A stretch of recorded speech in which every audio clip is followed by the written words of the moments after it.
এগুলো সব 10 টাকা পিস। এগুলো 32 টাকা, 30 টাকা, এটা 30 টাকা।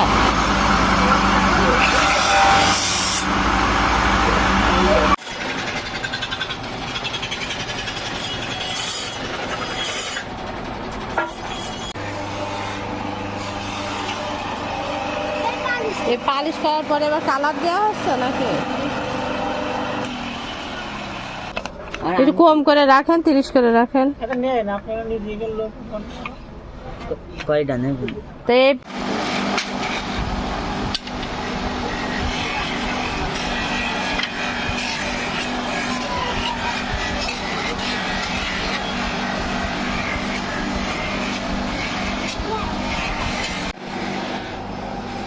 লেবু কাটারটা মানে তৈরি হয়নি, এগুলো হচ্ছে লেবু কাটারটা, রেডি হয়নি।